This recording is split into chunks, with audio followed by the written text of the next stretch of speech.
From Hollywood, it's time now for... Johnny Dollar. Pat McCracken, Johnny, Universal Adjustment Bureau. Oh, hi, Pat. What's on your mind? At the moment, you. Huh? Johnny, you've been working too hard.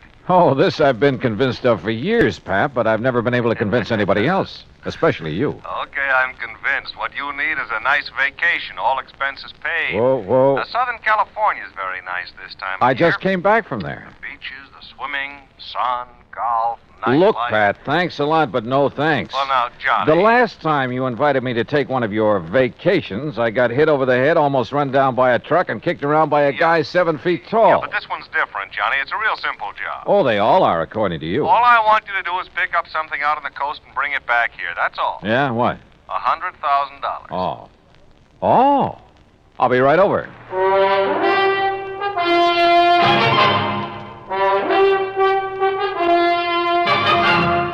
Bob Bailey in the exciting adventures of the man with the action-packed expense account, America's fabulous freelance insurance investigator. Yours truly, Johnny Dollar.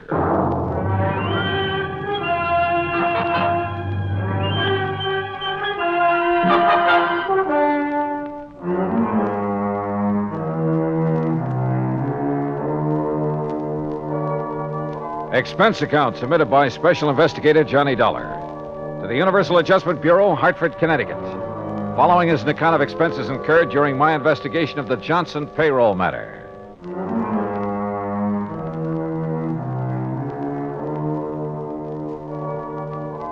Expense account item 1, $1.25 cab fare from my apartment to the office of Universal Adjustment Bureau and Pat McCracken. Well, $100,000 made you prick up your ears, Johnny. Sit down. Okay, Pat. What's the deal? You hear about the Johnson payroll robbery last week down in New York? I read about it, but there weren't too many details. They got $100,000, and the payroll was insured by one of the companies we represent. How many in on the robbery, do you know? Oh, we're not sure. There were several. One of them was fatally wounded. Was he able to talk before he died? Yeah, just enough to tell us the plan was to split up after the robbery, meet in another city to divvy up the loot. Uh-huh. And you think it's out in California now? We also think one of the crooks may be trying to double-cross the others. Hiding out from them, maybe? That's the general idea. We got a call from Los Angeles this morning. Fellow wouldn't give his name, but he claimed he could give us a lead on the one who has the dough. For a price, of course. Oh. So you're to meet him in L.A. and find out what he knows, if anything. What do you figure his angle is, Pat? Oh, maybe several, Johnny, but I don't care. What I do care about is getting the money back. All right. How do I contact this man in Los Angeles? You don't, he'll contact you. At your hotel, the Nestor. The Nestor. Okay, Pat, I'm on my way. Oh, just one thing, Johnny. Yeah? Maybe it's occurred to you, maybe it hasn't. There will be others looking for that money, too. The other guys involved in the robbery? Yeah. Of course, if you can get there first. I'll try. Oh, and don't bother telling me to be sure to get back here in one piece. That I'll really try to do.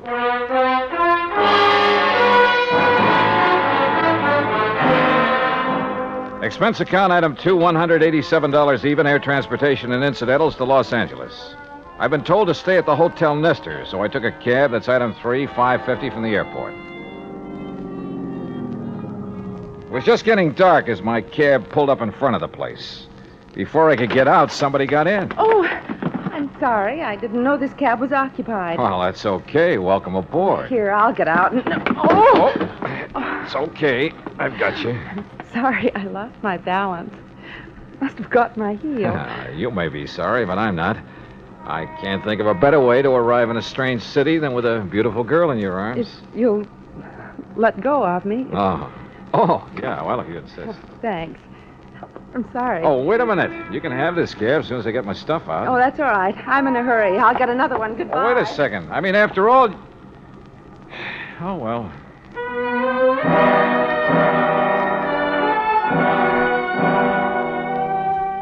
Yeah, that's the story of my life. The best ones always seem to get away. I went into the hotel lobby to register, but found a message waiting for me from the informant who'd phoned to Pat. I was to drive to the little town of Corrado Beach down the coast and meet a man there first thing in the morning. There was a map showing me the way to a small pier where the meeting was to take place. Looked like Los Angeles had suddenly got too hot for him. Expense account item 4, $50 to rent a car. I left word where I'd be, drove to Corrado Beach, and checked in at a motel. Then early next morning, I went out to the little pier. It was a ramshackle affair with a couple of beat-up boats tied to it and an old character fumbling with the door of a little bait shack. I went over to him. Hi. Morning. Having trouble? Yeah, some kid's been monkeying with this lock. You want some bait? No. This is one trip I didn't come to fish. How is it, by the way? Fishing? Yeah. Fine. Oh, just my luck. No, I'm supposed to meet somebody here. Oh, it must be that fellow out there. He was already there when I got here. Oh, where? Oh, do you see that boat, the bottom side up on the pier near the end? You mean the man sitting beside it? Yeah. Got himself a fishing rod, looks like. Could be he wants some bait. I'll walk out with you and see if you don't mind. Oh, not at all. So the fishing's been good, huh? What have they been catching? Oh, quite a few bass last couple of days. Off the pier? Yeah. There's some kelp beds in close. Brings them in around here. Funny. Your friend there, you don't seem... Hey. Asleep, I guess. Hey, watch out. He's slipping. Grab him. I got him. But... Hey, mister. Mister, he isn't sleeping. That's right. He's dead.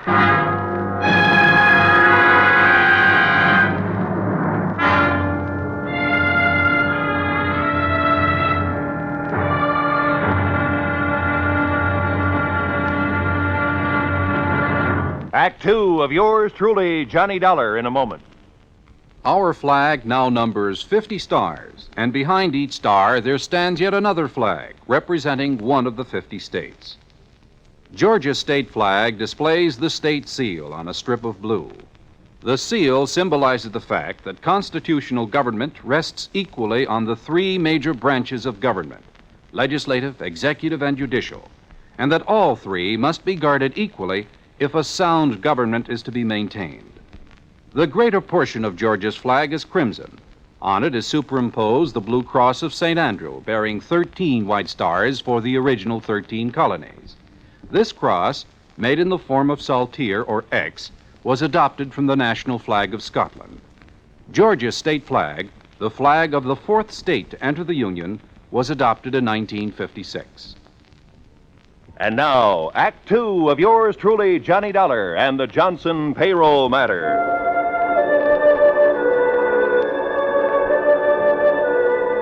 I'd flown 3,000 miles to meet a man, only to find him dead at the end of a rickety little pier at Corrado Beach, a knife between his ribs. I searched him while the old fellow at the bait shack went to call the police, but I didn't find a thing on him to help me. No identification, even. Later, talking to the police, well, they didn't have any line on him either. My only lead on the payroll robbery was dead. I waited around the motel most of the day, hoping the police could turn up something on the dead man, but it was no soap. Item 5, $2 for drinks in the town's only bar while I tried to figure out my next move. And my next move was to the phone booth in the corner to call Pat McCracken back in Hartford. Collect. Oh, tough luck, Johnny. But are you sure the dead man is our informant? There was no identification on him, but he was right where he told me he'd be in the message he left for me in L.A. Probably not much doubt about it, then. Oh, incidentally, I sent some mug shots out to you. Some men who Yeah. might have been involved in the Johnson payroll job. Send them airmail special. Yeah, I got him about an hour ago. We're not sure if any of them are the ones or not, and we don't have any line at all on the leader of the gang. Well, what's your next move, Johnny? Search me. Right now, I'm right in the middle of nowhere. I guess I... Hey, wait a minute. What's the matter? Maybe I'm not out of leads after all. What do you mean? Pat, I'll call you later. What pulled me off that phone in a hurry was a glimpse of somebody over near one end of the bar. I slid out of the booth and went over. Well, hi. What? Imagine meeting you here. I'm afraid I don't know what you're talking about. You're the girl who got into my cab in Los Angeles. I'm afraid you're confusing me with somebody else. I'm sorry. I have to go. No, just a minute. I'm beginning to think it wasn't just coincidence you got into my cab. Maybe we'd better have a little talk. Please, go of my arm. You've made a mistake, and there's nothing to talk about. Is he annoying you, lady? Now, look, bartender, I'm just trying Yes, to find... he is annoying me. Take your hands off her, buddy. Now, look, Joe. I mean it, and my name ain't Joe. I got you outweighed by about 40 pounds, buddy. You don't understand. Just let go of her and we'll talk it over. Okay. Thank you. Now, just what is it I don't understand, buddy? Skip it, buddy. So she got away from me. I grabbed my top coat off a hook and stepped outside the bar. It was damp and foggy out there. I put on the coat and started looking around for her, but it was too late. She was just plain gone. Then, walking along with my hands in my coat pockets, I realized there was something in one. A key to a motel room, but not mine. Funny. Then I remembered I'd had the coat beside me in the taxi when the girl climbed in back in Los Angeles. Yeah, she could have slipped it in the coat pocket then. But why? Now, that's what I wanted to find out. I looked up the motel. It was about a mile down the highway from mine, room 7. Yeah, the key fit all right. Then as I opened the door, I realized I had company right behind me. Freeze, Dollar. Huh? Who are you? Never mind. Inside. Move. Okay. Get that blind down. Okay. Oh, wait a minute. Your face looks familiar. Yeah, those mug shots McCracken sent me. You must be Slattery. Right boy. One of the guys they suspect of pulling the Johnson payroll job. Too bright for your own good, Dollar. You must be the one who killed the man out on the pier. The man who was going to tell me where the payroll dough is. That's a nice stall, Dollar, but it won't work. What do you mean, Slattery? Blake killed him, and you know it. Yeah? Who is Blake? You want to play it coy, huh, Dollar? Okay, we'll do it your way. Blake's got the payroll dough, and you're working with him. Just how do you figure that? Blake's girlfriend climbed in your taxi in Los Angeles. I figure she slipped you the key to this room. Hey, look, you got a few things all twisted. Shut up and stand still. This gun has a habit of going off sometimes. No kidding. So where's the dough? Take it or leave it, Slattery. I don't know. Well, it better be in this room. Yeah? And if it isn't? You guess. I don't think I need more than one. If it isn't here, I'm not leaving. That the idea? Oh, you leave, all right. It's just that you won't be walking out of here. Act 3 of yours truly, Johnny Dollar, in a moment. Over 150 years ago, the Swiss poet Henri Amiel wrote, "Heroism is the brilliant triumph of the soul over fear. Heroism is the dazzling and glorious concentration of courage." During the Korean campaign, Corporal Ronald Rosser was attached to the heavy mortar company of the 38th Infantry, 2nd Division, United States Army. Rosser, a veteran of World War II, rejoined the Army and shipped to Korea when he heard that his brother had fallen in the winter assault of the Chinese Communists. One day, Rosser's company moved into enemy territory.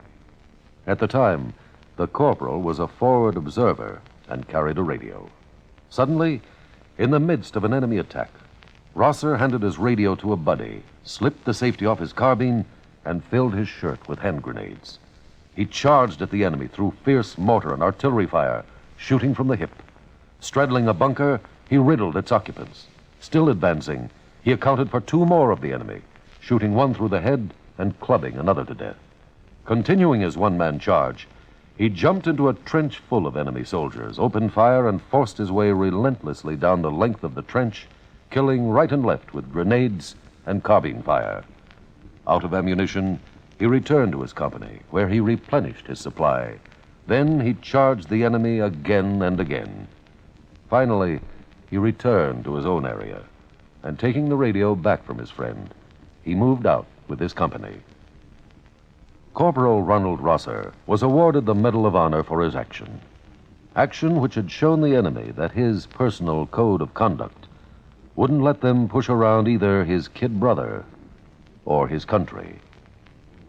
And now, Act 3 of yours truly, Johnny Dollar, and the Johnson payroll matter.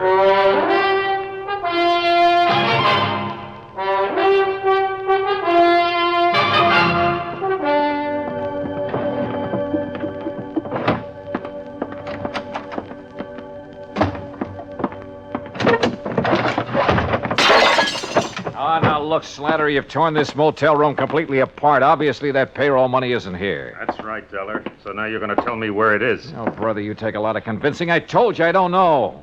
So why don't you put that gun away and listen? You're the one takes the convincing, Dollar, so I start convincing. Oh, that's not going to do you any good. No? Well, for sure it's not going to do you any good, so... Now, wait a minute. Look, I'll give you the whole story. And I'm supposed to believe it, huh? Staring down that gun barrel, I'm not about to lie. Let's have it. All right. A guy called us from Los Angeles, said he could give us a lead on who had the dough from the Johnson payroll job. It was Hollis. He was hoping you'd lead him to it. Hollis? Yeah, the guy you found out in the pier dead. And you said a man named Blake killed him. You know Blake killed him. You know Blake engineered the holdup and then ran out on Hollis and me. Do I? Sure, because you're in with him. I seen his girl get in your cab in Los Angeles. Okay, so she got in my cab, but I didn't know her. I'd never seen her before. She slipped you the key to this motel room, didn't she? Yeah, now I think I know why. She was trying to sidetrack us. Lead us to think the dough was here so it would take the pressure off Blake and her. That part of your story I don't buy, Dollar. I think you know where that dough is, and I want it. Now, look. Talk!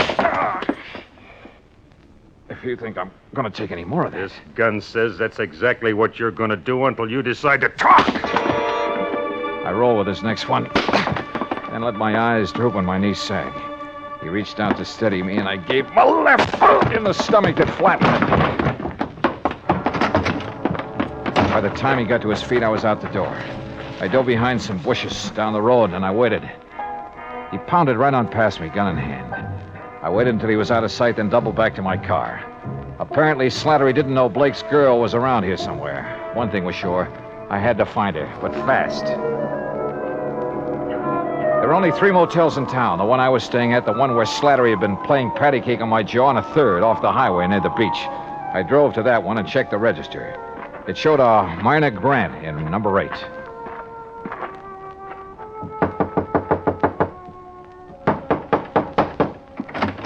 Oh, Hello, Myrna. no, please get out. Oh, no, sorry. We're going to have that talk right now. I tell you, you've made a mistake about me. Oh, come on. Drop the act, Myrna.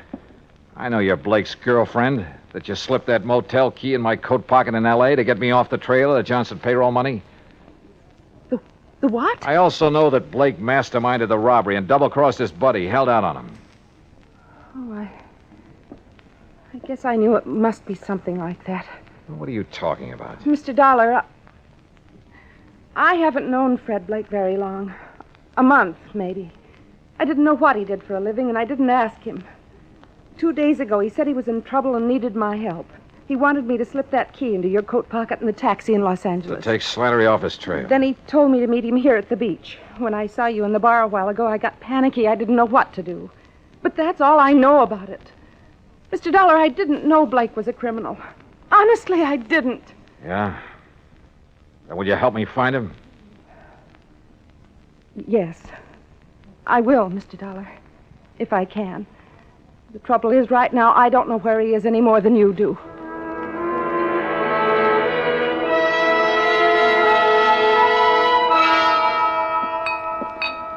What'll it be, folks? Hey, wait a minute, buddy. Ain't you the one that was molesting this young lady an hour ago? Oh, Tarzan, buddy, my molesting days are over. Oh, it's all right, bartender. I'm sorry I caused you the trouble. No trouble, ma'am. Just glad it turned out all right.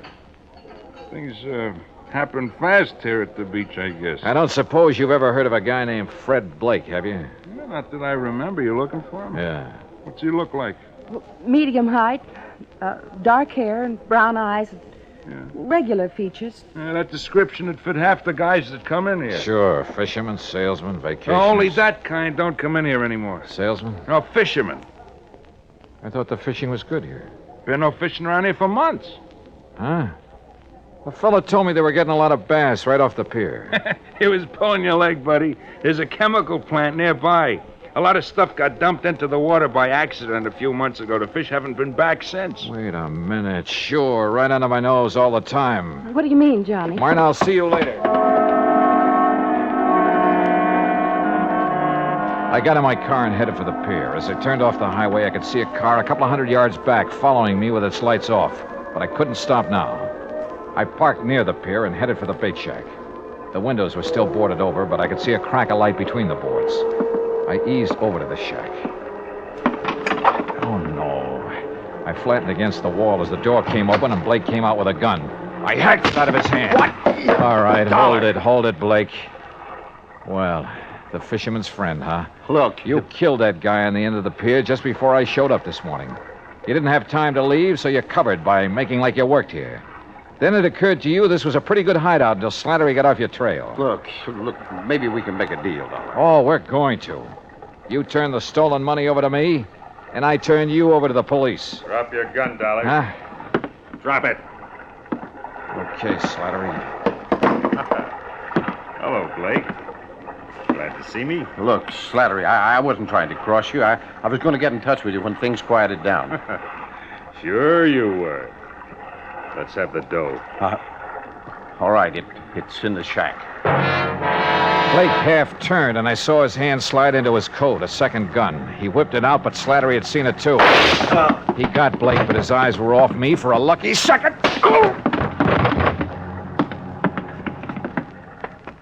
I checked Blake. He was still alive. Yeah, they'd both keep. For a long time.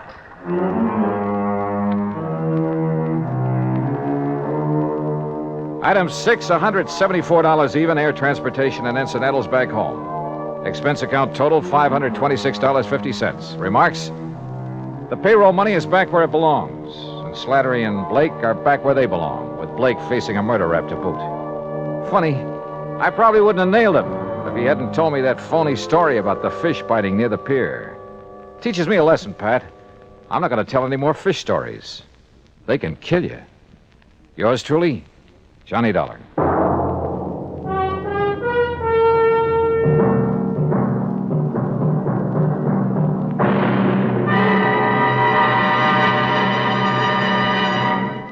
Our star will return in just a moment. Our flag now numbers 50 stars, and behind each star there stands yet another flag representing one of the 50 states. Ohio's state flag is the only pennant-shaped flag, or burgee, as it is correctly called. The Buckeye banner is the creation of an engineer who created a blue triangle for the hills and valleys, red and white stripes for the roads and waterways of the state. There are 13 stars for the original 13 colonies, and 4 extra stars to indicate that Ohio was the 17th state admitted to the Union. A white circle with a red center represents the initial letter of Ohio and suggests its nickname, the Buckeye State. Ohio's state flag, the flag of the 17th state to enter the Union, was adopted on May 9th, 1902. Now, here's our star to tell you about next week's story. Next week, a pair of common, ordinary glasses solve a case for us. The gruesome spectacle matter. Join us, won't you? Yours truly, Johnny Dollar.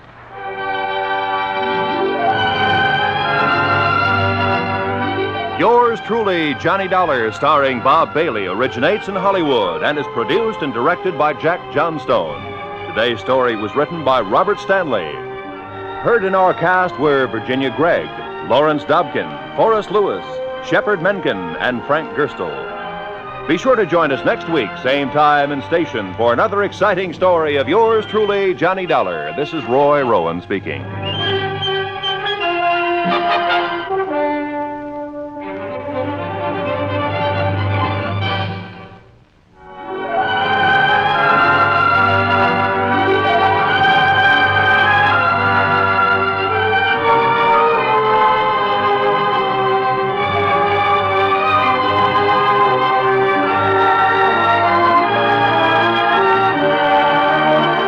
This is the United States Armed Forces Radio and Television Service.